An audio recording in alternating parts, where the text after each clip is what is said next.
Person of this session, Mark Sideritz, to start the proceedings, please. So, Mark. Okay. Hello, Dan. Hey. Welcome back, everyone. Our first afternoon session of the day will have three speakers. Professor Dan Zahavi, whom we've already met via Zoom, and Professor Madhucchanda Sen, and Mr. Prateek Chaubey. Dan Zahavi is Professor of Philosophy and Director of the Center for Subjectivity Research at University of Copenhagen. Zahavi's primary research areas are phenomenology and philosophy of mind, and their interaction with empirical disciplines such as psychiatry and psychology. In addition to a number of scholarly works on the phenomenology of Husserl, Zahavi has mainly written on the nature of selfhood, self-consciousness, intersubjectivity, empathy, and most recently on topics in social ontology. His most important publications include Self-Awareness and Alterity, Husserl's Phenomenology, Subjectivity and Selfhood, The Phenomenological Mind, together with Sean Gallagher, Self and Other, Husserl's Legacy, and Phenomenology, The Basics. Since 2020, Zahavi has been the principal investigator on a 5-year research project entitled Who Are We?, which is supported by the European Research Council and the Carlsberg Foundation. Zahavi's writings have been translated into more than 30 languages. So, I welcome Dan. You can start your presentation now. Thank you, Mark. So the title of my talk is We and I. And let me just quickly start by pointing to an increasing interest in the topic of collective intentionality that one has seen in recent years. Many people would agree that the capacity to engage in collective intentionality is a very central feature of human sociality. We can solve tasks, reach decisions, share emotions together. And when one looks at the contemporary philosophical discussion, it has often focused specifically on joint action. How is it possible for us to do things together? And the main controversy is basically whether collective intentions can be reduced to suitably interrelated individual intentions, or whether collective intentions have some kind of irreducibility. Now, I think that's a very significant topic, but I also think there has been an absence or a lack of focus on a somewhat different issue, namely the relationship between collective intentionality and identity. How is the I and the we related? And that is the topic that I want to discuss in this brief presentation. Now, let me take my focus in an article by Annette Beyer that came out in the 90s. Basically, Beyer was asking why there has been this tendency to assume that the first person singular is more basic, more primitive than the first person plural. And she basically makes the accusation that most people, including most of the people who have been working on collective intentionality, have been brainwashed by Descartes. Because, as she says, it's really wrong to assume that singular person actions are more basic than plural person actions. Just think of a whole variety of actions that really involve, as a default, more than one person. Agreeing, disagreeing, disputing, bargaining, buying, borrowing, marrying, tangoing. I mean, these are all action types that can only be performed by more than one person. And so what Beyer ultimately ends up arguing is that it's not really our togetherness that needs to be explained, it's rather our separateness. Individual action is something we have to learn, and we learn it from the basis of common action. And in the course of her article, Beyer then also makes the case that not just action, but also reasoning is essentially interpersonal and only derivatively and parasitically solitary and individual. Now, one question that Beyer doesn't raise in her article is really the question about selfhood, about experience. She's defending a social constructivist take on action and reasoning, but she doesn't really talk about the plural subject. Now, would it be possible to defend a primacy of the we? And if one looks at the existing discussion, I mean, there is a very widespread suspicion concerning the existence of a group mind. And I think a representative statement here is from John Searle, who basically argues that any reference to group minds is mysterious and incoherent. And as he claims, there cannot be a group mind, a group consciousness. All consciousness is in individual minds, in individual brains. So there has been a suspicion about talking of collective consciousness, talking of a group mind as something primary. But I think it's worth considering a different option, not to defend the we in terms of a group mind, but basically to argue in a manner that makes use of what one would call the social manifestation thesis, to adopt a phrase by Robert Wilson.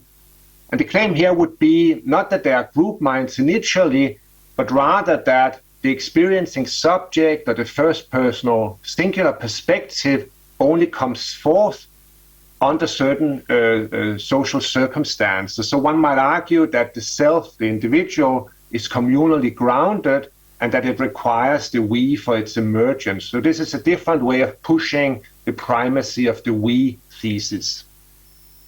Now let me just quickly mention two different ways one could do this.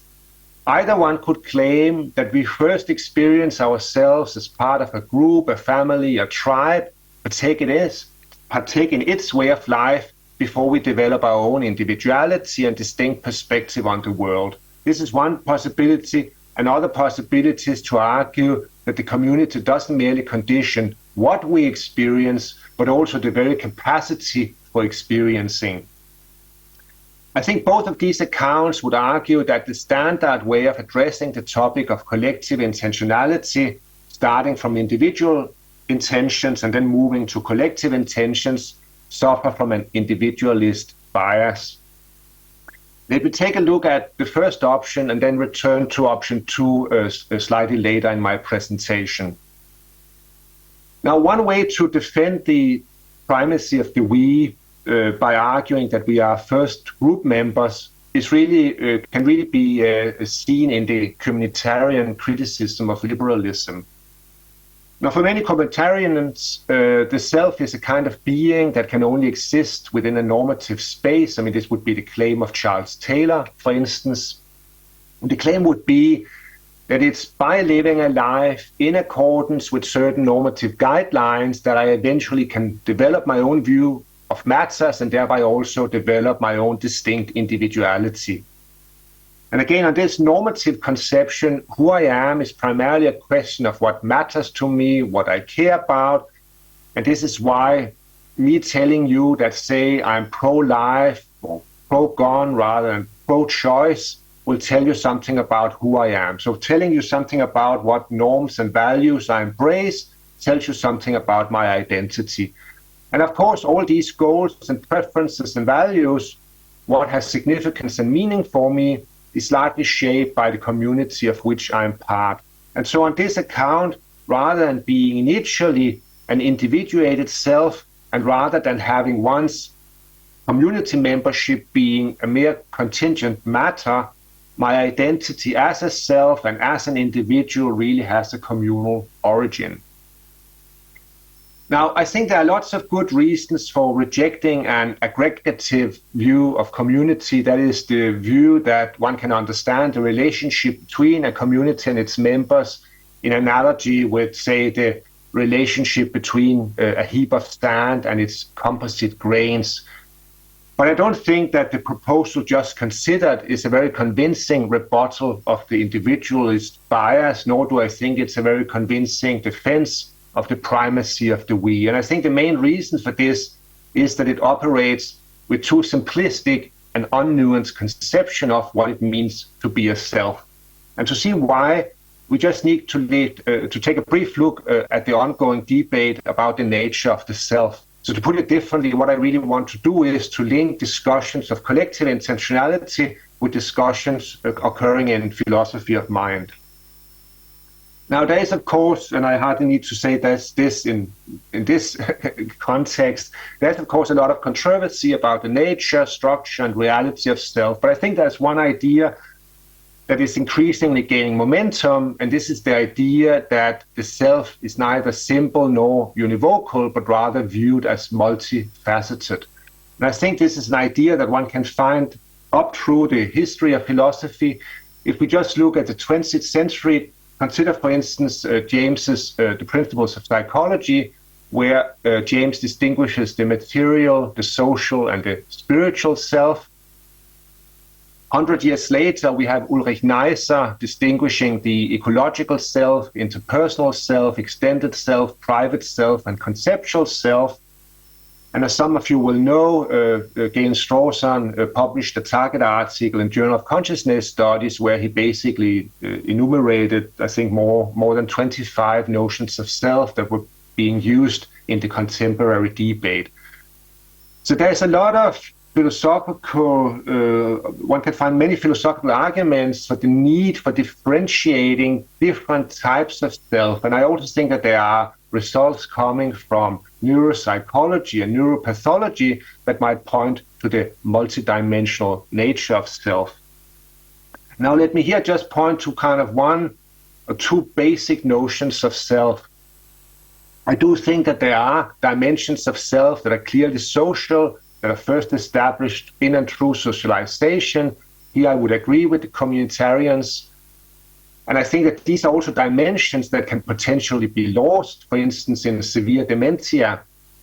But I also think that there are other dimensions of self that we need to accommodate and respect. Consider, for instance, the role of embodiment. We perceive the world from an embodied perspective. I perceive objects as being to the right or left of me, as being closer or by or further away. And according to some developmental psychologists, from early infancy, children can discriminate their own body from the surrounding environment and can perceive whether a given action is their own or not. So there seems to be a certain embodied perspectival feature that is part and parcel of our conscious life. A slightly different approach would argue that if we want to do justice to our experiential life, we have to factor in we have to respect the fact that experiences aren't merely characterized by their qualitative features, but also by their subjective character. So there's not just something it is like, qualitatively speaking, to taste coffee, feel a headache, enjoy a movie, because all these experiences are not experienced as free-floating, anonymous events, but as self-concerning experiences. When having a certain experience, it's not as if I'm initially confronted with an experience with certain qualitative properties, and then in a second step, I need to wonder whose experience it might be. Rather, experiences are from the outset perspectively given.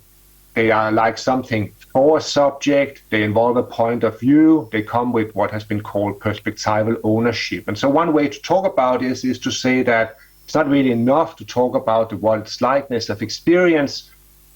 What we really have to factor in is the fact that what its likeness also involves for me-ness. And so what the kind of formula we ought to employ when talking about experiences is what it's like for me-ness. And if one accepts that line of reasoning, it could be argued that a minimal form of selfhood is a built-in feature of experiential life, and that only, as Joseph Margolis at one point put it, the other elimination of experience could possibly vindicate the elimination of selves. So this is, of course, a very different conception of selfhood, really linking selfhood to the subjectivity of experience than the normative account proposed by the communitarians. Now, at this point, if one is still in the mood for defending the primacy of the we, one might then jump to possibility two and argue that ultimately, one could then grant, well, experiences might from the outset be characterized by perspectival ownership, but experiences are a social construction. And there are people who have proposed such views, the argument could be that the phenomenal these are all quotes, phenomenal quality of conscious states is interpersonally constituted. It has been claimed that subjectivity is born from the intimacy of intersubjectivity, and that it's intersubjectivity that gives rise to capacities such as self-awareness, representation, language, and even consciousness. It has been argued that human beings who are denied socially mediated attributions of self remain without consciousness. And it has been argued, basically the argument has been that what makes mental states conscious, what provides them with a phenomenal feel, is really the presence of a socially mediated higher order representations. And so this is to quote the German cognitive scientist Wolfgang Prinz. The claim would be that if human beings are deprived of social interaction, we would all remain unconscious zombies. So, I mean, these quotes are basically taken from just, a small selection of recent articles who have all been pushing a kind of social constructivism concerning phenomenal consciousness. Now, I guess the point I want to make is that we need to distinguish different notions of self depending on what notion we employ. The attempt to assign some kind of primacy to the community or to the we is either fairly uncontroversial or, in my view, very contentious. If one adopts a normative or, say, a narrative account of selfhood, I don't think it's very controversial to argue that that the community and the social environment has a certain primacy. Now, if one instead adopts a notion of experiential subjectivity or experiential selfhood, I think pushing for the claim that the we has primacy would ultimately commit one to a social constructivist take on phenomenal consciousness, one that would seek to explain phenomenality through some socially mediated version of higher order representationalism. Now, in a variety of previous publications, I've kind of criticized that specific line of argument. I don't have time to repeat that criticism here. The only argument I want to make is the following. Let's assume that the social constructivists were right. Would that help us understand something like the nature of the we? And I would question that. And let me just try to run through the argument very briefly. What is a we? A we is a first-person plural. Being part of a we is something very different from being a member of an objectively defined group. I mean, one can't be a member of a group regardless of one's knowledge of that membership. Say, I might be a member of the people belonging to a certain blood type group, regardless of my knowledge of what my own blood group is or what my own blood type is, and my own, it might be completely insignificant for me, but other people might still assign me membership of that group. I think if we're talking about a we, the situation is very differently. To be a member of a we is something that requires an experiential anchoring. This is why we are talking about a first-person plural. So if you don't self-identify as a member of the relevant group, you're not part of that we. And I think one way to articulate that is basically by saying that the membership of a we is something that involves rather than bypasses the first-person perspective of the involved parties. Now, a we is not just first-personal, it's also plural. So the we requires plurality. And even if members of a we must be bound together, must have some kind of unity, we shouldn't look for some kind of undifferentiated fusion, because then we wouldn't have the required plurality. Within the we, differences must be experienced in order to make possible a genuine being with one another. So there has to be a preservation of difference. And one way to formulate that is basically by saying that in a we, interpersonal differences must be bridged rather than erased or dissolved. So I think that the very suggestion that the we precedes and enables individual differentiation is basically incoherent. You can't have a we that doesn't presuppose individual differentiation, because that kind of we wouldn't have the kind of plurality that I think is essential for a we. Now, as I started out by saying, there has been this argument, for instance, by Annette Beyer, that standard discussions of a collective intentionality have been accused of having an individualist bias. Now, my conclusion in this very, very short presentation is that I think that individualist bias is warranted, and I don't think it would be a good idea to turn matters on the head. And the main reason for this is that individual minds must be considered a precondition rather than an obstacle to genuine we phenomena. Now, all of this is not to say that it doesn't make sense to investigate the nature of the we. And I think this has been a lacuna in existing discussions of collective intentionality. I do think that being able to account for genuine group experiences does require an approach that engages with questions of selfhood and collective identity. And I would also argue that the presence of such collective phenomena puts pressure on a variety of conceptions of the self that have been, say, too disembodied or too Cartesian. So I do think that it puts constraints on the account of self that we should embrace. But I would also insist that any account of selfhood has to start out with the recognition that we need more than just one type. So let me just conclude with one final slide, and let me contrast two very different approaches to the problem I've been talking about. Consider Heidegger. Now, in lectures from the 30s, Heidegger basically argued that as long as we think of the we as a plurality, as an assembly of individual human beings, we won't be able to understand what genuine community is.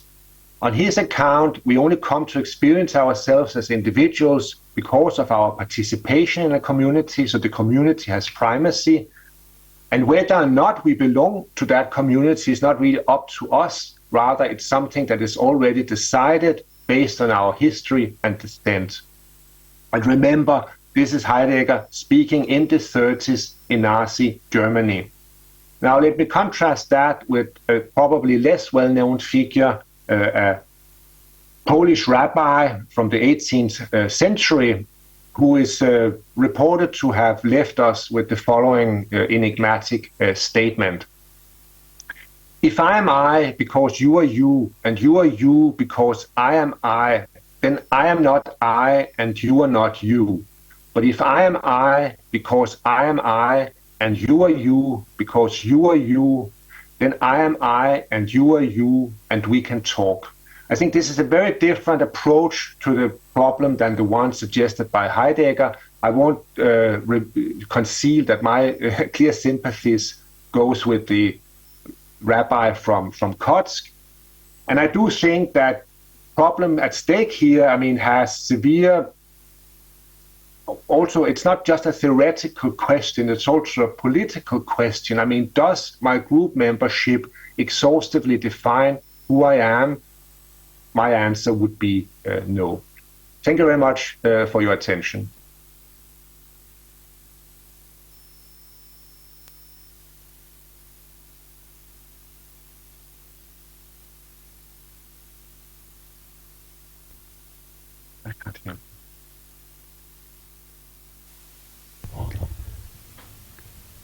Yeah. We have time for several questions, about 7 minutes worth.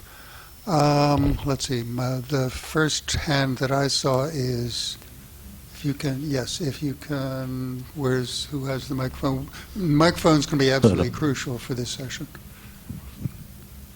Good afternoon, Professor Dan, for your excellent presentation. Particularly, what attracts me, your captions. So one of the slide, you have said community first. So in that connection, See, what is my feeling, purely personal, the moment we say community, the animals are more community oriented, right? And if we inculcate that, then don't you think we isolate ourselves rest of the world? Well, I mean, I'm not actually sure that I would agree with you that animals are more community-minded. I mean, I think there are many different types of animals. There are also animals that basically live on their own. So I think it's difficult to generalize. I think this would be my first answer. My second answer would be that I do think we have to recognize that humans can be members of types of communities that are completely unlike the ones that animals are able to participate in. I mean, think about transgenerational communities. I think this is a very distinctive feature of human social reality, that we can participate not just in communities made up of contemporary members, but we can identify with and feel ourselves part of communities that stretches back two generation based on shared tradition, language, customs, rituals. I mean, think all of this richness. I mean, I don't really see anything similar to that in the animal kingdom, so to speak. So I'm not sure that moving to the animals would necessarily give us a better understanding of what a community is. I really think that, again, human community has features that actually, to make it more precise, so that's why all over the world you see today a lot of communal classes. What I actually exactly want to mean, and see the lion fight with buffaloes, but buffaloes are all community oriented, isn't it? So that's why I took that example. Okay, but I think I have to. I mean, again, there are animals that don't live in communities. I mean, that's the first point. So you can't generalize. And secondly, I mean, even if buffaloes are part of a herd, I think membership of a herd is a very different type of community than the ones that human beings are able to participate in. So I'm not sure that making the link to animals is particularly helpful. So I said, this is my personal, the moment I saw that slide. Open the floor to other questions. Anyway, thank you. Thank you. Yes.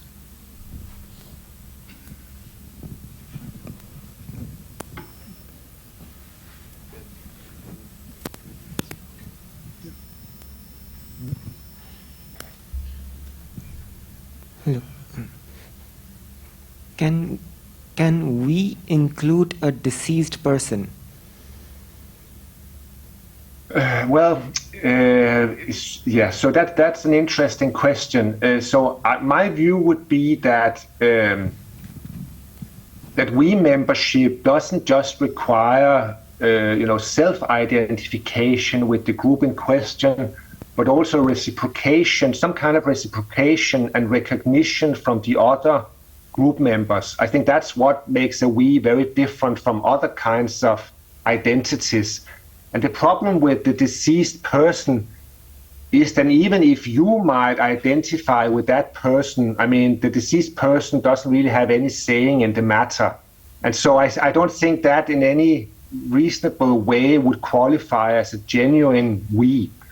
I mean, again, I might identify with all kinds of deceased people. I might identify with Napoleon, but, given that he's not in a position to either acknowledge or recognize my identification with him, and as long as that is missing, I don't think we constitute a proper we together. It's time for one more question. Yes.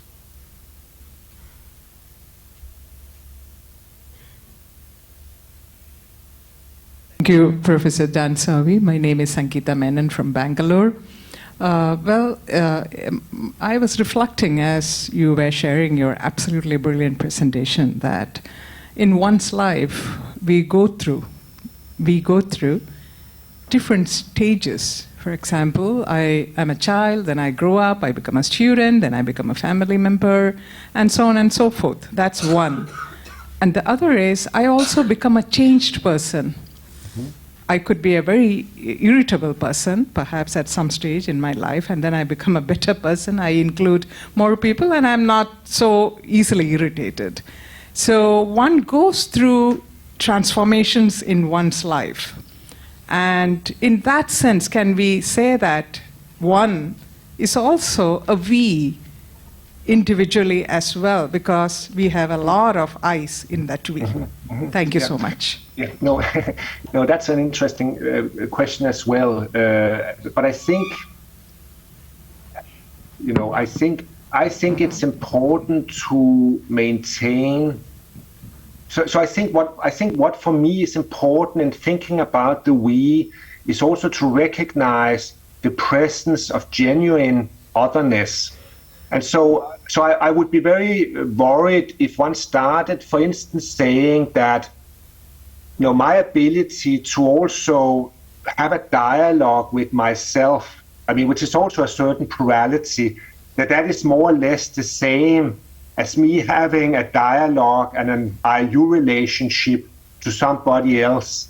In both cases, there might be a certain duality and a certain plurality, but I would be very concerned about conflating these two cases, because I think a we and a IU relationship involves a reference to and an inclusion of, genuine otherness in a much more radical manner than the kind of plurality I might possibly constitute in my own kind of psychological or mental life. So I'm happy to accept that, our own life history involves perhaps also fractures, pluralities, transformations. I'm all for that.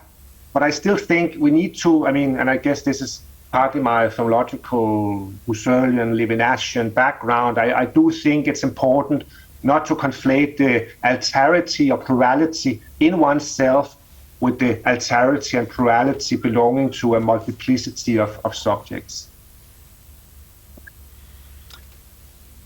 Okay, that concludes this presentation. Thank you very much, Dan. Thank you, everybody. And our next speaker is Professor Madhucchanda Sen. Recording stopped. Okay. And the title of the presentation is How I See Myself, Self-Portraits and Aesthetic and Epistemic Purism. Professor Sen is the author of any number of publications, including Externalism in the Mental, Introduction to Critical Thinking Academic Writing and Presentation Skills. She has also co-edited a number of volumes, including, most importantly for some of us, the Festschrift for Professor Amita Chatterjee, Mind and Cognition.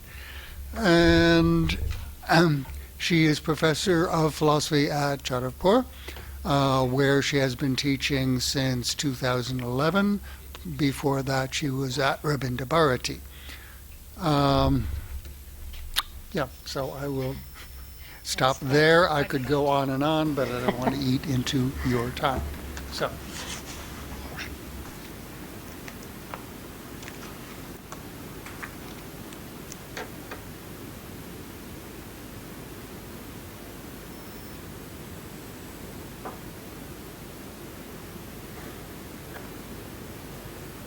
Is this working? Yes.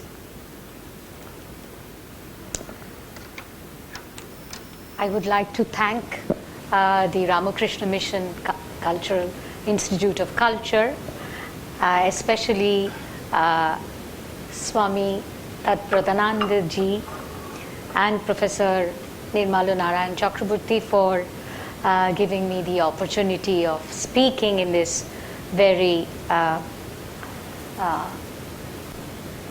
interesting seminar. I have been a little adventurous in this paper, which I'm going to present today. And I start off with an apology. I might be sounding a little dramatic here, and I'm going to be extremely personal. As a student of analytical philosophy, for years I have tried to address the issues relating to self-awareness in an impersonal fashion. I have tried to look for objective and true answers where it makes no sense to seek them. I have now turned to art for answers that make sense to me. Artists have no such obligation to being objective or being impersonal, yet I do believe that in many matters they are more likely to be near home truths. The issue at hand is how I see myself, and the form of art that I choose is self-portraits. And I shall be talking about mostly paintings and briefly photographs.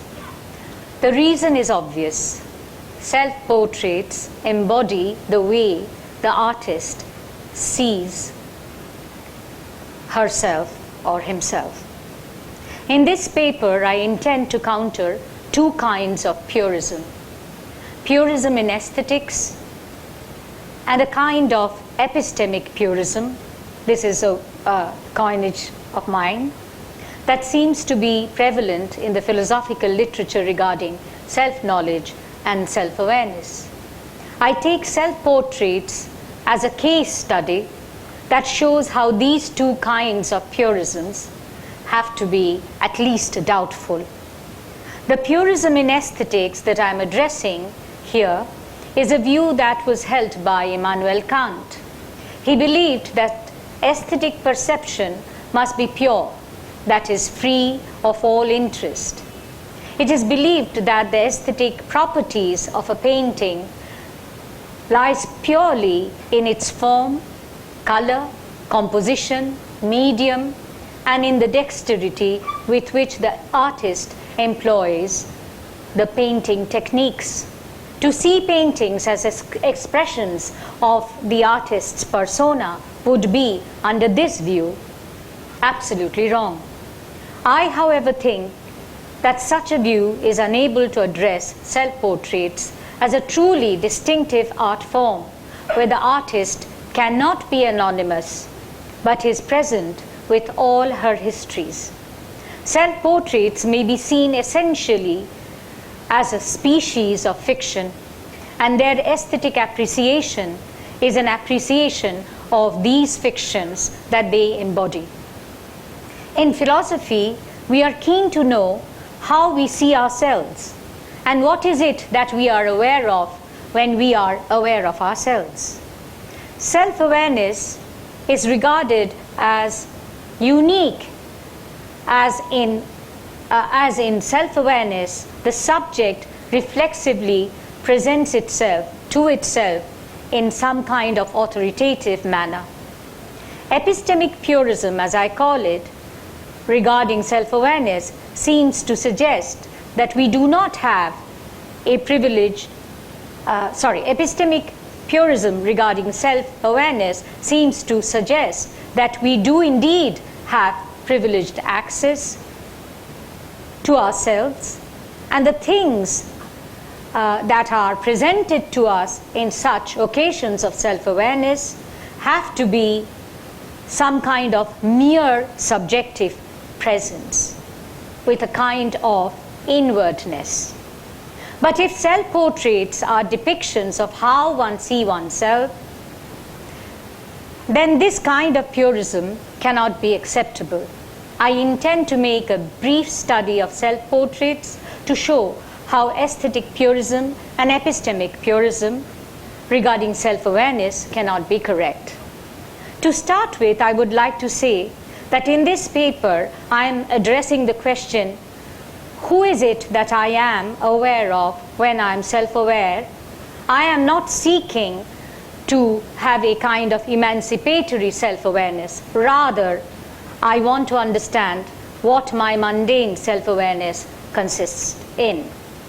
The purist would claim that the self is, as if presented to us, as it is in itself, because how else could it present itself to itself? Almost tautologically, the presented self in self-presentation is the presented self. And hence, there is no distinction between appearance and reality in self-awareness. Intriguing as it may be, this does not interest me. What seems to me important is that we are becoming ourselves through acts of self-awareness. If this is so, then this act has to be quite similar to that of weaving of tales. And there is no correctness or incorrectness in this act of weaving. There are only styles in which we may weave this or that tale. I am not privileged to tell my story because it is my story. It would be wrong to think that this style is unique because it is mine in some kind of private sense.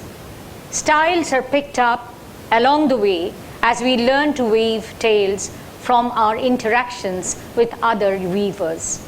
Purism about self-awareness would counter this, as it stems from the thought that self-seeing reveals a person without a personal history, without any personal narrative. But can I see myself as a person without taking myself personally? I can't, because that is what taking personally means after all.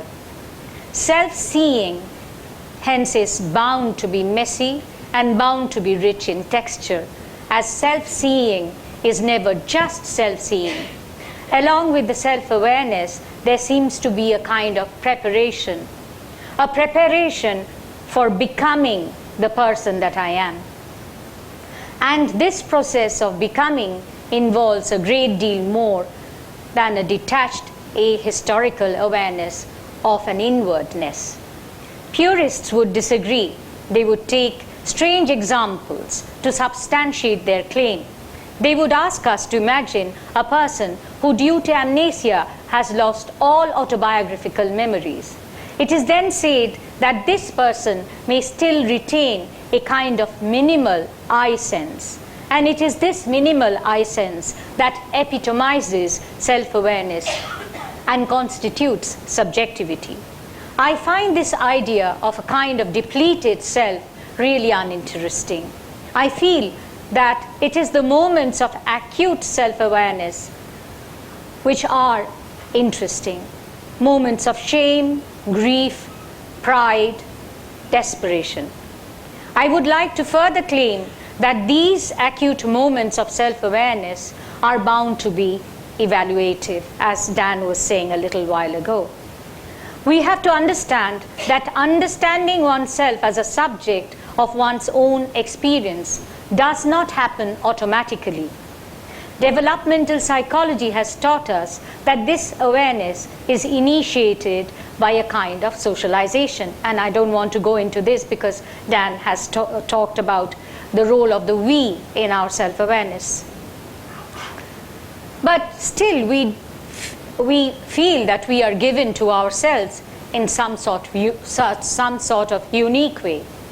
How do we account for this uniqueness of self-awareness? Or at least the felt uniqueness of self-awareness? Maybe the uniqueness lies in the fact that I am presented to myself as both the subject and as an object for other subjects. I can be aware of myself both from the first person perspective as well as the third person perspective. My living of my daily life and my negotiations with my life circumstances is in a way possible by the ability to adopt these dual perspectives. It would be difficult for me to live my life unless I had this understanding that this thing that I can access through first person perspective is the person that others access through third person perspective. And I must also be able to understand that others gain themselves as first persons. In instances of acute self consciousness or self-awareness.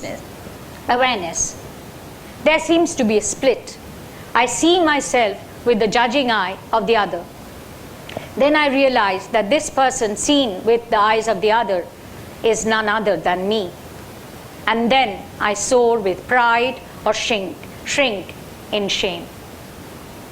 This understanding of the identity of the first person and the third person is what is special of self-awareness. It seems to me that nature has instilled a kind of egologicality in our being as a way of self-preservation. We really need to see ourselves in a special way and be kind of attached to ourselves. But the problem is that the attachment which was initially instilled in us to ward off vulnerability has now become the greatest vulnerability of all. Almost like what happens with a mother. She grows attached to her child because the child is vulnerable.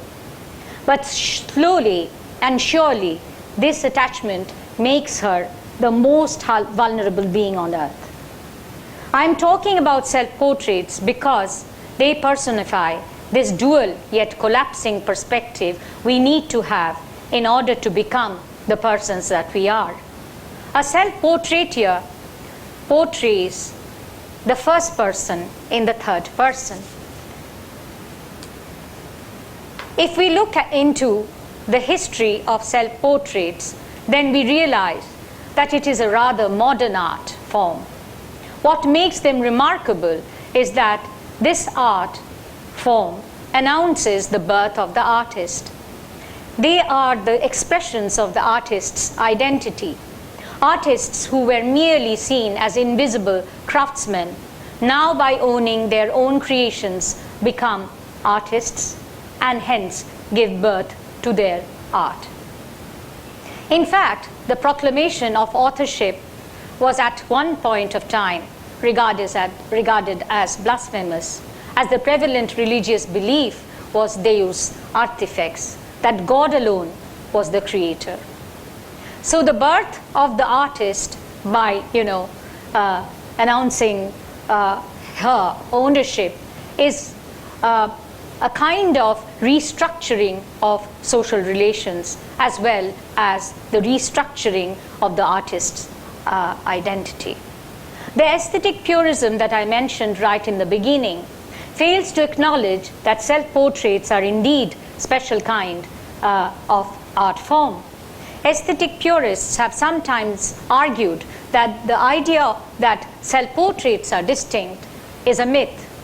Douglas P. Lackey, in his paper Rembrandt and the Mythology of Self-Portraits, challenges the claim that self-portraits convey a special truth that ordinary portraits cannot convey. He argues that there is no important aesthetic difference between other portraits and self-portraits. I do think that self-portraits are forms of self-assertion and forms of self-vindication. And I invite you to look at this painting. This is actually the first self-portrait that was painted. This is a self-portrait made by Jan van Eyck. One of the most famous anecdotes in art history is that on the original frame, and you can actually see the original frame, on the original frame of this painting, Eyck has inscribed two things.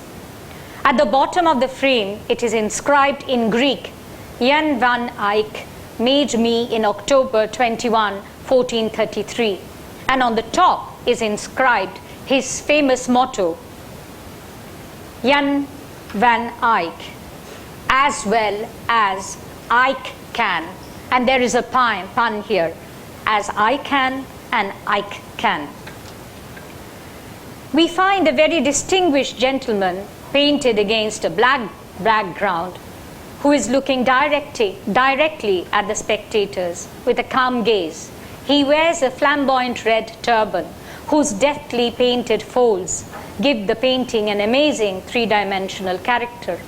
The skill that Van Eyck demonstrates and the person he paints are both him. He is his artistic persona. This he underlines by the inscriptions that he makes. He writes his motto, als ik kan, in Greek, but surreptitiously puts a Flemish word inside it, thereby placing himself along with the great Greek ancients and against his contemporaries. Let us now look at two famous self-portraits by Albrecht Dürer. The first one was painted in 1498. We see a young man, rather fashionably dressed, in a dress embellished with frills and tassels. What catches our eyes are the hands, wearing leather gloves.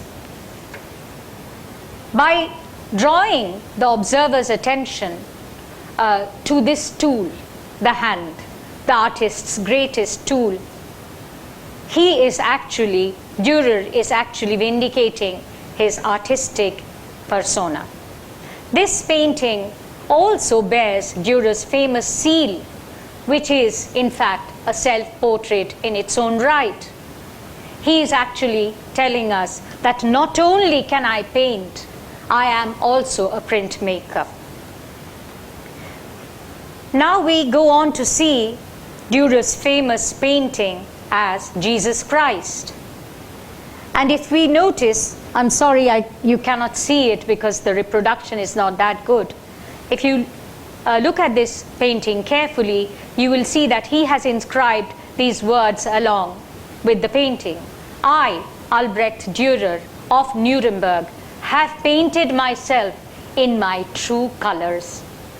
I see this painting as the depiction of a deep religious piety that he thought he had, as well as artistic self-expression. Purists would disagree. Lackey comes up with a thought experiment, quite like the knowledge argument from Frank Jackson.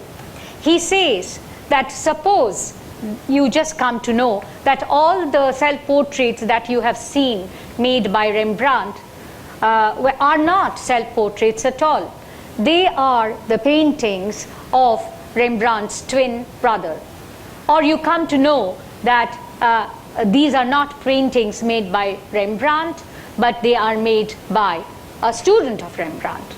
Would that change your aesthetic experience? And he claims that it would not. This sort of aesthetic purism has led some people to have very strange collections, very strange art galleries. And I have in mind the Barnes collection in Pennsylvania. In the Barnes collection, no paintings bear even the title or the name of the painter. Mr. Barnes believes that aesthetic experience consists of a perceptual reaction to the painting itself, the color, the form, and nothing else. So let us follow Mr. Barnes and see a few paintings without knowing anything about them. And then let's do the thought experiment. Let's know a few things about them. Okay, this is a painting that most of us know. It is the last fresco in the Sistine Chapel. The fresco is called Last Judgment. The artist is Michelangelo, and the year is 1536 to 1541. And we can see that this is a depiction of the Last Judgment described in the Bible. We don't take this to be a self-portrait of Michelangelo until and unless we are told that we can find Michelangelo if we look at this. So we are going to have a closer look, but here he is.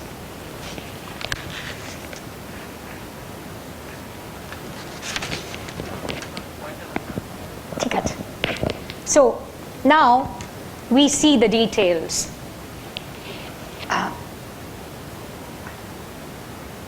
In the middle of the fresco, we see the martyr, Saint Bartholomew. He holds in his right hand a knife. And as the legend goes, it is with this knife he was skinned alive. In his left hand, he holds a flayed skin, which includes a tattered face. Michelangelo chooses to put his face in this tattered hide. Once we know this, does it not change the entire way in which we look at the Last Judgment? Can we help being intrigued as to why Michelangelo decided to place his face at that particular place in the Last Judgment? Many art historians have said that Michelangelo decided to put his face there because he wanted to depict the melancholic dimension of his existence. Seems strange from such a, well-acclaimed artist. The tortured folds of the peeled skin and the yellow, hollow, gnarled face seem to depict him as the tortured martyr. This announces both the moment of self-loathing and the moment of self-glorification. We now go on to another very interesting painting. And as you can see, this is a painting of young David who has slain Goliath and is holding the head of Goliath in his left hand. So this is a painting of David and Goliath. But we are told that this face, this head of Goliath, is nothing but the face of the artist Caravaggio. We are further told that this is painted right after Caravaggio had murdered a person. He painted this and then he sent it to the Roman cardinal to seek pardon. If we look closely, we will see that on the blade of the sword, it is written in Latin, humilitas occidet superbiam, which means humility kills pride. There have been many speculations as to who David represents. Some think it is young Caravaggio, and others think it is his lover Cecco. How do we see this painting once we know that all these facts? Is it still a painting of David with the slayed head of Goliath? Or even better, following the purist, is it just a boy holding a sword on one hand and the head of a man in another? How can we say that,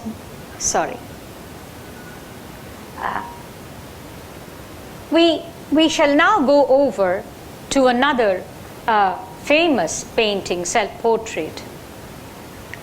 This is a self-portrait made by Artemisia Gentileschi, an iconic female painter of the Italian Baroque period of the last 17th century. She calls this painting La Pittura, the painting or the picture. Artemisia, by naming this La Pittura, is making a conscious allusion. The allusion is to the text Iconologia, written by the 17th century aesthetician Cesare Ripa. In this book, Ripa defines a painting, and he says that a painting is a woman. He calls this definition allegory of painting, and he uses symbols to say, he uses symbols to describe what a painting is. You can see a pendant mask on a gold chain showing the artist's capacity of imitating life. There is a color-changing dress which represents, how painting becomes a part of art as a whole. I'm not going into these details. The unruly hair depicted is the divine frenzy of the artistic temperament. The tools of the painter is seen in the left hand of Artemisia. What we do not see in the painting, but we find in Ripa's definition of a picture, is a piece of cloth binding the mouth of the allegory, meant to symbolize the non-verbal means of expression of the painting. When Artemisia painted herself as La Pittura, she desired to make a statement that she is the embodiment of Ripa's definition of picture or painting or even art. By omitting the cloth that gags La Pittura, she refuses to be kept quiet. She refuses to be kept in her place. We are then told that Gentileschi, at the age of 18, was raped by her teacher, great Agostino Tassi. A long, bitter litigation followed this. Artemisia had to appear in the court of law to prove her innocence. This act of painting herself as the embodiment of art, painting, and beauty is a protest in form of self-portrait, where Artemisia is asserting her self-identity and thereby transforming herself through her deep engagement with art and her negotiation with the terrible incident of abject humiliation. We need to understand all this in order to have a kind of distinctive aesthetic experience that a self-portrait embodies. We may look at art in two ways. We can be an impersonal knower or a cognitive aesthete, or a personal, involved connoisseur, an immersive aesthete. Self-portraits invite us to be immersive aesthete. There is no way we can help being so. We are invited to assume, as Jonathan said yesterday, we are invited to assume the bearing of the portraiture. We are urged to assume her mode of being, but we do so all the while retaining the dichotomy between the painter and ourselves. We gain her bearing to see how she sees herself. In the end, I would like to show some amazing self-portrait photographs by Vivian Maier. Though it is a completely different medium, I need to show these as they bring out how we see ourselves as reflected in the world and how we see the world as we lend our shadows onto it, and how we see the very ways in which we see ourselves in all this. Vivian Dorothy Maier was a street photographer whose work was not known in her lifetime and was discovered by chance and gained visibility as late as 2009. In fact, a box full of negatives were found, negatives she chose never to print. In her self-portraits, she naturally blends in with her surroundings. She is as if hiding away from limelight, and yet she is always there. You see her watching her surrounding through a lens, her tool of empowerment. We are told that Vivian Maier in the 50s did not conform to the American dream. She was a young woman who was not married and who was childless and was just a working class child carer. Her self-portraits bring out the split of the first and the third person in us, along with the collapse of the split that I feel self-awareness reveals. Vivian Maier's interest in her self-portraits was more like a desperate quest for her own identity. And here I would like to end by quoting the announcement that I found in a gallery where her photographs are now being shown in Siena, Italy. The description is this: the recurring feature that became a signature in her self-portrait, as it also did in Lee Friedlander's, was the shadow. Can you see the shadow?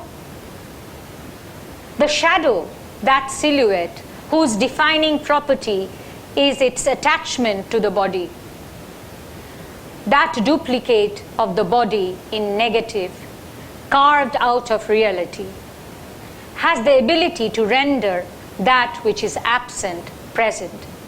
For although the shadow attests to the existence of the referent, it simultaneously obliterates its presence. Within this duality, Vivian Maier juggled with a self on the verge of disappearance, and the appearance of her double, recognizing perhaps that her self-portrait is a presence in the third person, which indicates the simultaneity of that presence and its absence. Thank you. Address her during the break. The last presentation for this session is from Mr. Prateek Chaubey, who is a research scholar at IIT Bombay, Mumbai, and his work is principally on self-knowledge from an analytic perspective, as opposed to an aesthetic perspective.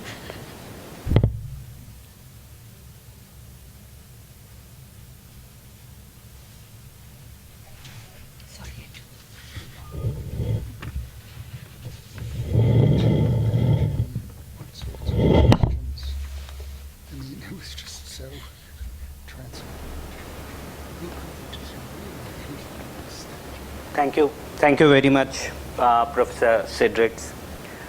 I hope I'm audible at the back. Okay, so I thank the organizers, Swami Tadvatanandaji and Professor Chakrabarti. I am Prateek.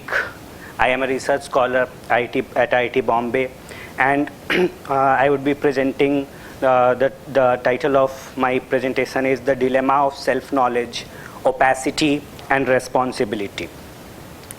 Now, self-knowledge as metacognition refers to knowledge of one's own mental states.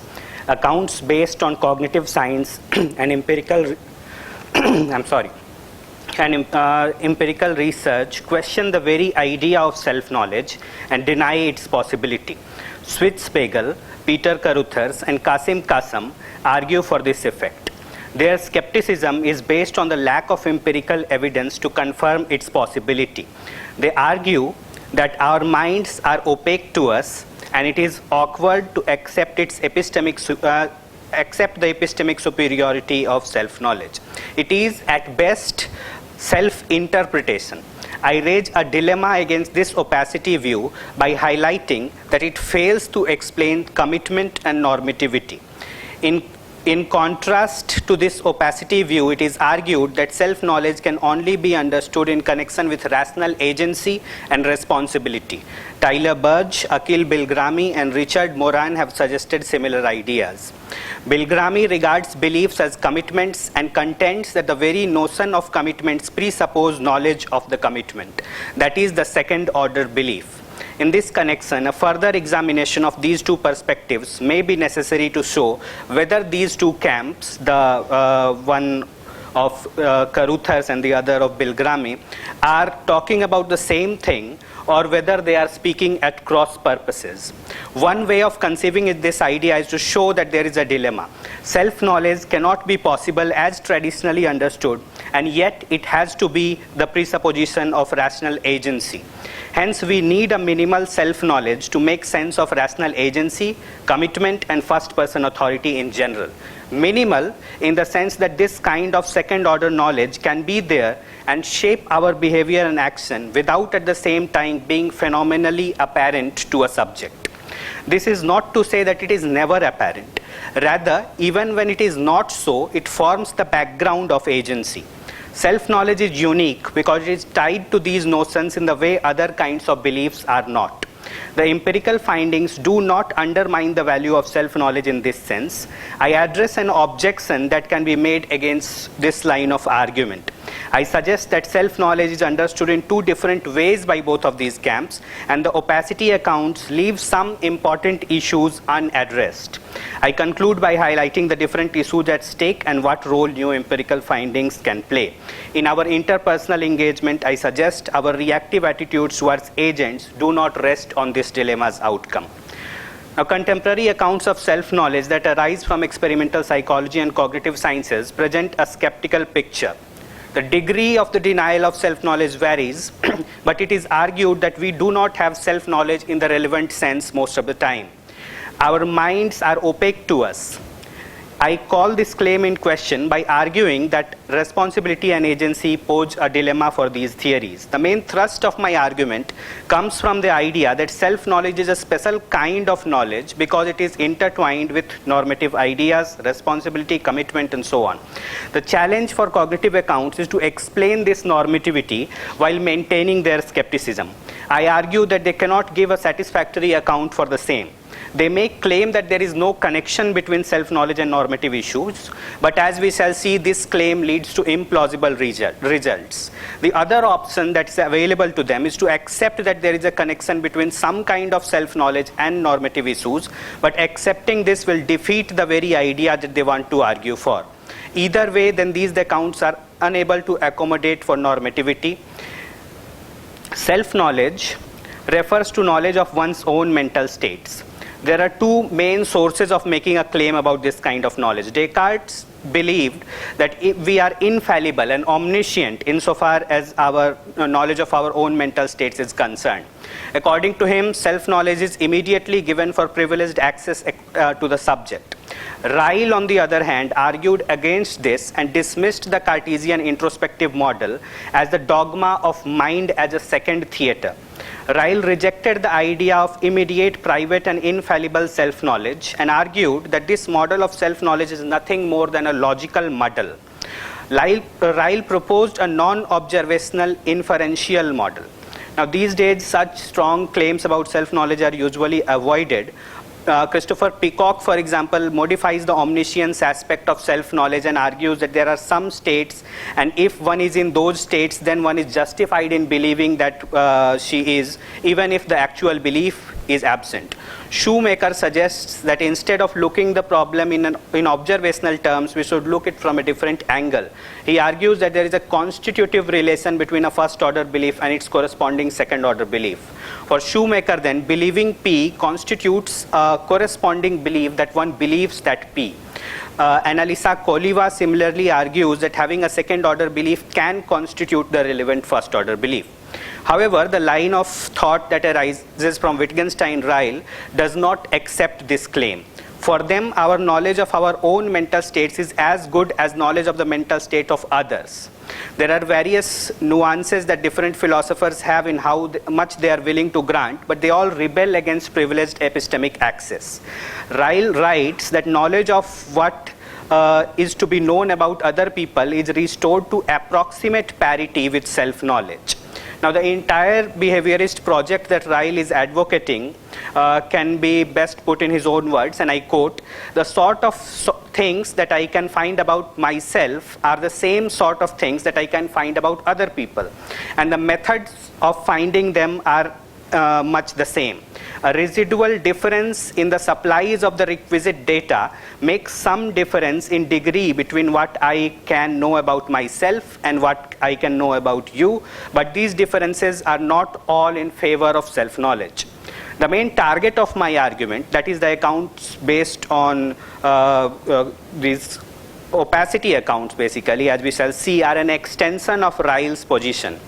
The thrust of these arguments comes from objectivity and verification as idealized in sciences. The defining claim about the accounts based on empirical findings in cognitive sciences, as I understand it, is that introspection is not a reliable tool for talking about self-knowledge. We can and we do go wrong in what we think we know. In the most basic sense, self-knowledge is not real.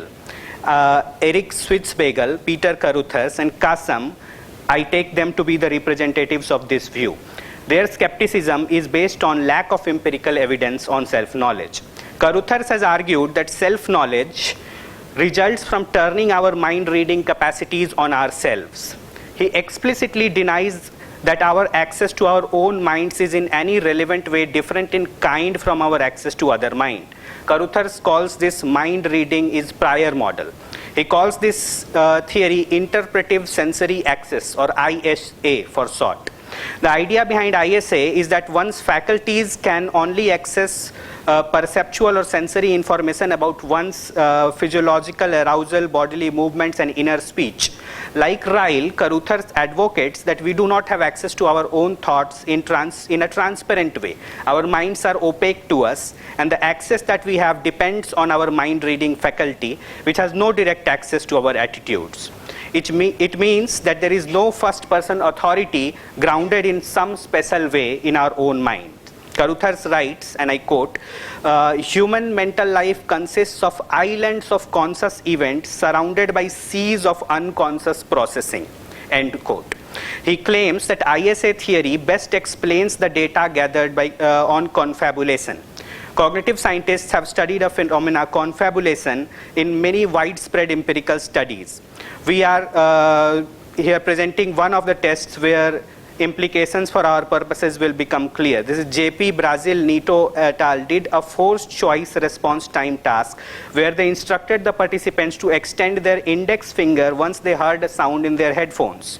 The scientists delivered magnetic stimuli to prefrontal or motor area away from head in a control situation. At the time, fingers were stimulated without the corresponding sound bypassing the decision-making system of the subjects. However, surprisingly, the subjects identified with these artificial decisions and maintained that they intentionally had made a choice. Many philosophers like Caruthers, Kasam, among others, take these results to show that we can be mistaken in interpreting our actions. We may misidentify our reasons for acting in a particular way. Kasim Kasam, in his Self-Knowledge for Humans, argues that some self-ignorance, even with respect to one's own standing attitudes, is inevitable and quite normal for humans. Kasam further analyzes the case of hope and tries to show that it is possible to be unaware of what we actually hope or desire. Often we come to realize that we had a particular hope or desire only after an outcome is reached. Echoing the position outlined by Caruthers, Kasam suggests that we actively engage in self-ignorance if we believe that our self-attribution of a particular state P will be discomforting for us. We engage in this, he says, for our psychic well-being. He further takes Williamson's types luminosity cases to argue that it is not just a matter of psychic discomfort whether a subject is aware of her own thoughts one moment from another. Schwitzbagel similarly has argued that I quote, that we do not know our stream of consciousness or our own attitudes very well at all, end of quote. He points out that we cannot claim knowledge of visual imagery or emotional experience. He argues that we cannot claim to even know the phenomenal character of visual experience in a secure manner. He writes, and I quote again, we do not really know so much. Then I think about our stream of self-conscious experience, about the phenomenology always transpiring within us. We know certain things. I know perhaps that I'm feeling hungry, but I do not know as reliably or as well how that hunger manifests experientially, exactly where, for example, I feel it. Now, experiencing inner speech about anything is no more special than experiencing things that we say out loud. We can be mistaken in our overt speech, and there is no reason why we cannot be mistaken about knowing our inner speech. So, Schwitzbagel writes, again, people's reports about such matters are highly variable and unstable, at least before training. And after training, the stability might often be driven more from theory rather than by some accurate apprehension of the target phenomena. Schwitzbagel goes on to argue that people can have knowledge of certain attitudes that do not reflect in their actions. For example, somebody could be a sexist and believe that he is not. Similarly, one could believe in existence of God and act as if she does not. What all of these accounts have in common is a claim that our mental states are not transparent to us. I take them as arguing for one broad position whose central claim is self-knowledge is mostly self-interpretation. We can sometimes be correct in that self-interpretation because we are in a unique position, but we can also go wrong. This theory then motivates a skeptical conclusion regarding self-knowledge, and the claim is that we do not have a direct and unmediated access to our own attitudes. There cannot be self-knowledge in a robust sense. Now, the observational treatment of self-knowledge fails, as I mentioned in the introduction, to capture some essential features of it. As rational agents, we are responsible for aligning our beliefs and attitudes with our regions. Since this is not the case with other kinds of knowledge, this uniquely distinguishes self-knowledge. It's worth taking a moment to highlight what is at stake here. If we are to accept this idea, that means that we are committed to some kind of self-knowledge, because it is absurd to talk about belief revision if we do not know the belief in question. In our interactions with other adult human beings, we start with the assumption that they are rational thinkers. It would be absurd to think that there are beliefs that an individual has and all the reasons to the contrary will have no bearing on that belief. This is because beliefs are considered to be commitments for which agents are responsible. If there are reasons to the contrary, it is considered imperative to revise the belief in question. Tyler Burge writes, essential in carrying our critical reasoning in using one's knowledge of what constitutes good reason to guide one's actual first-order reasoning. Furthermore, this kind of exercise in rationality requires that one knows one's thought. Richard Moran makes a similar point, emphasizing what it means to be a rational agent. Moran believes that a subject's beliefs are based on reasons they determine to be in their favor. He believes that critical thinkers can be authors of their beliefs by using rational abilities and agency to weigh those reasons and decide what to believe. He writes, if a person is at all rational, his first order beliefs will indeed be sensitive to his second order beliefs about them, and they will change accordingly. End of quote. It is important to note that observational model of self-knowledge is not denied by either Burge or Moran, but observation does not capture this important aspect. Moreover, in our engagement with almost everything else, we constantly depend on judgments about the intuition we have had, and by extension, what we believe or the attitudes that we have. For example, in say discussing consciousness, collective identity, how regions motivate actions, which experts we should trust, and so on. Now, this kind of self-knowledge is also important for other disciplines. For example, psychology often relies on reports by individuals regarding their inner states, and those reports are the data. Now, Akhil Bilgrami has argued that notion of privileged access to self-knowledge can be fully explained if we are able to understand and appreciate the link between four different ideas: value, agency, intentionality, and self-knowledge. Furthermore, he also suggests that human agency and intentional states are normative, which would then provide a basis to support the idea of the special nature of self-knowledge. He writes, without such an acknowledgement, it is more plausible and more honest to concede to those who are skeptical to soundness of the intuition that self-knowledge is not distinct, except maybe in the matter of degree, from other forms of knowledge.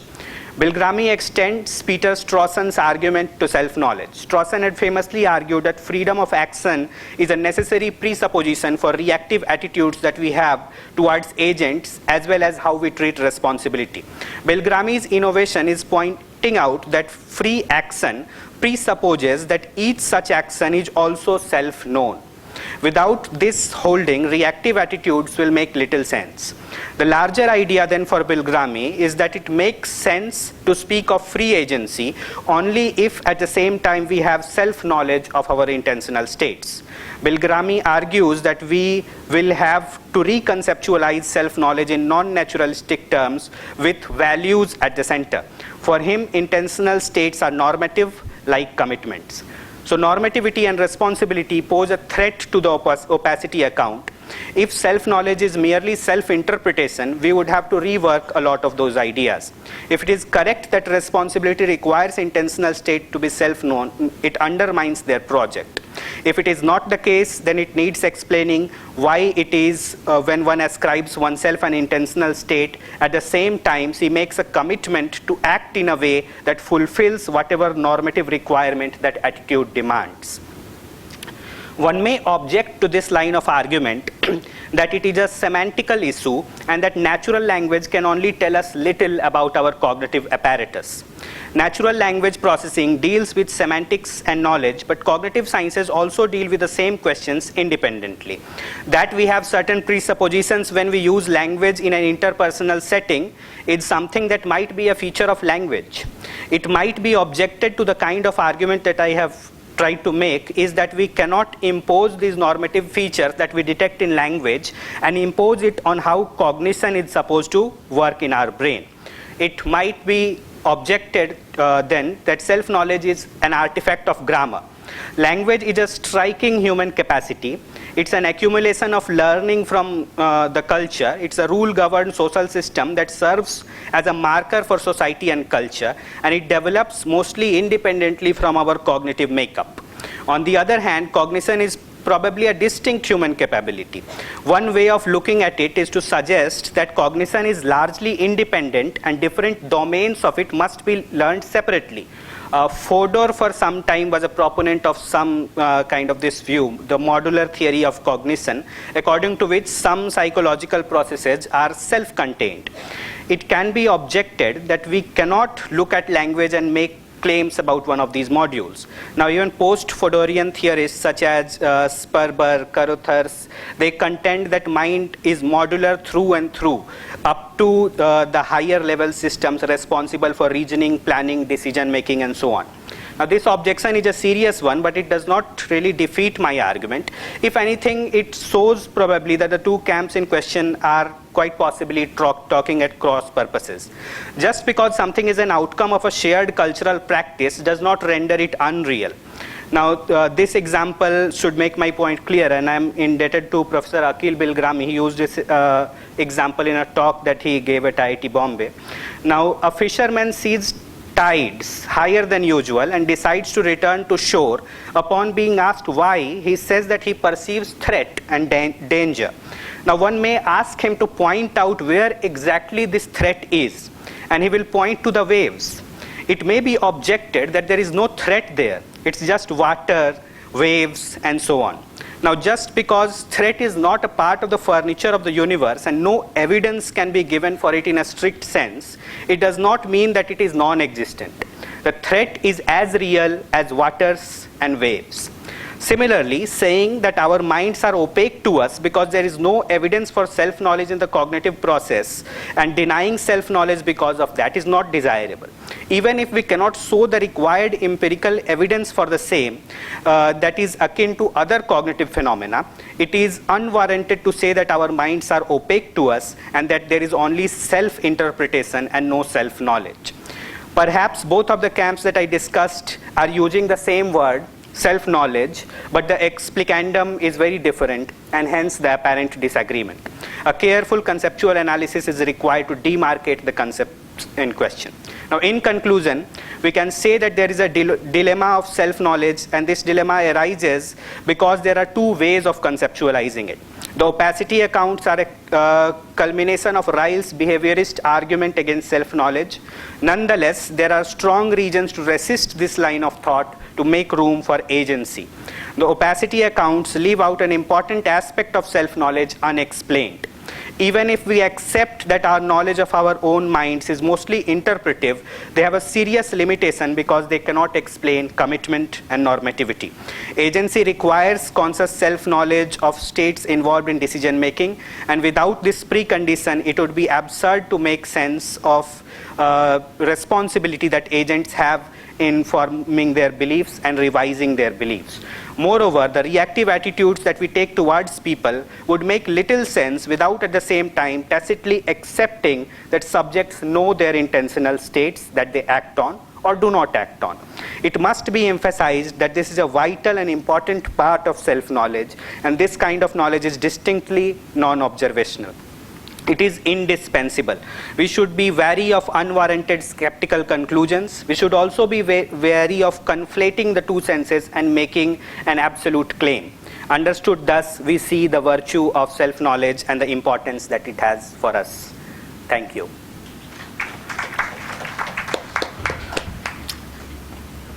Thank you, Mr. Chaubey. And we have about 5 minutes for questions and comments. Yes.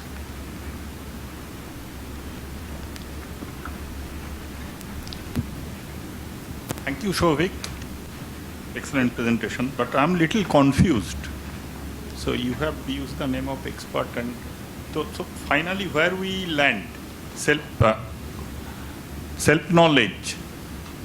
So as before attending your presentation, my perception was knowledge plus experience is wisdom.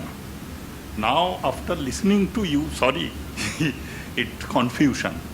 Knowledge plus experience means confusion. As I perceived. So could you correct me? I am not sure about the wisdom aspect of it, but I would very briefly in 2 lines say what I have presented here. I said that there are a group of people who say that self-knowledge is self-interpretation, and I suggested that they are not right in seeing self-knowledge in this way, because we as agents act on regions, and those regions have to be known to us to make sense of responsibility. Or if I have to revise a belief. So what I am suggesting is that belief is not something that we have and we passively know that we have that belief. We are actively engaged in that belief formation as well as revision. Suppose I have a belief that it's raining outside, and I step outside and I see that it's sunny or it's not raining, and I have this responsibility that I have to update my belief, revise that belief in question. And if I say that regions have no bearing on what I believe, then it would make little sense to me. So these regions and how we are for how we are revising our beliefs, we have to know those beliefs in question. This was what I had presented. I'm not sure whether that answers your question, but anyway, it's more complicated.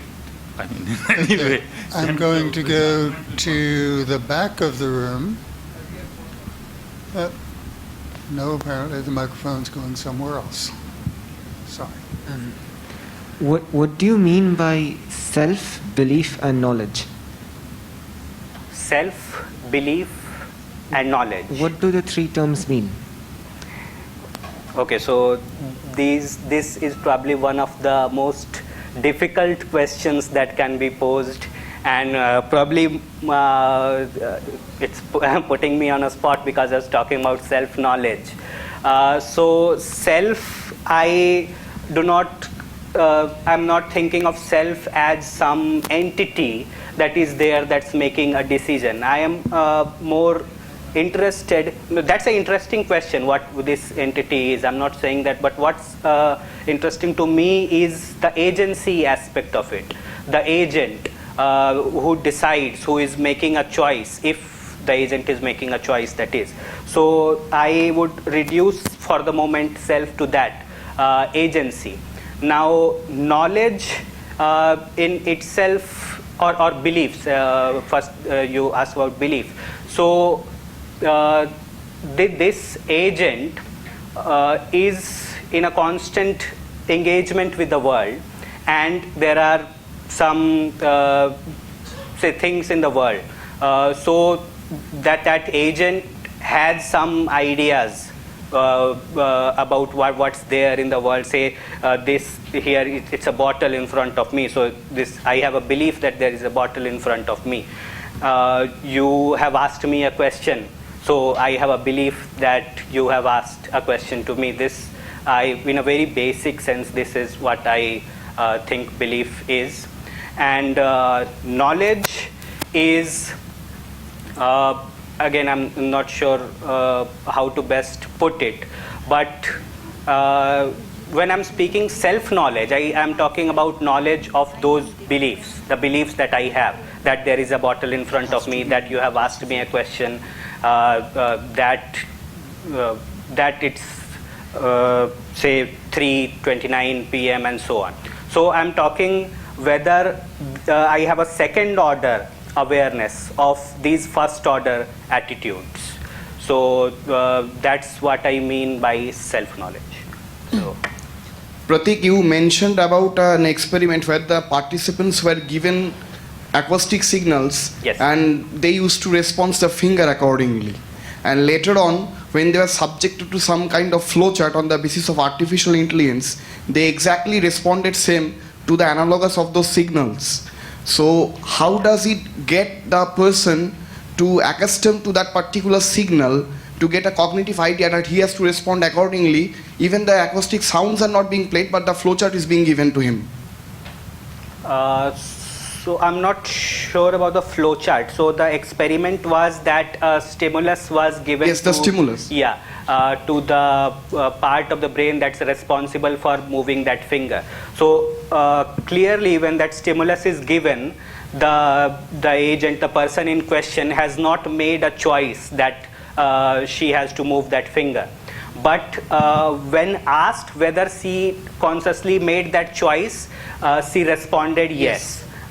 Many of the participants of this research, they responded that yes, they had made a conscious choice of moving that finger, when the case actually was that a stimulus was given to that. So these Caruthers, Schwitzgebel, they argue that so they have this kind of self-knowledge that there was an action that they undertook. But it's not really the case that they actually decided, but they are interpreting post that action. When a question is posed to them, they are saying that they had this knowledge and they acted on it. So they think that this raises a problem in how we understand self-knowledge, because people can claim self-knowledge even when it is absent.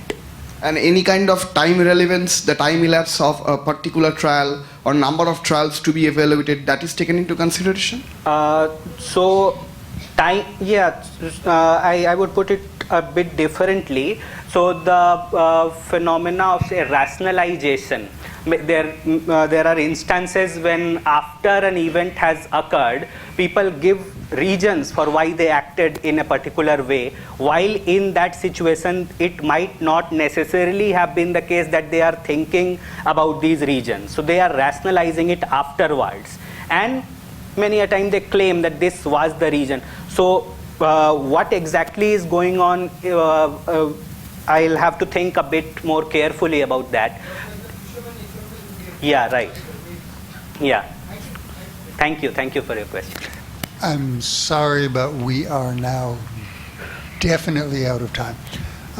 We will have a 10-minute break in which to digest this interesting progression from defense of the individual self to discussion of self-disclosure through auto-portraiture to the dilemmas of self-knowledge. So thank you very much, and see you again after break. Thank you.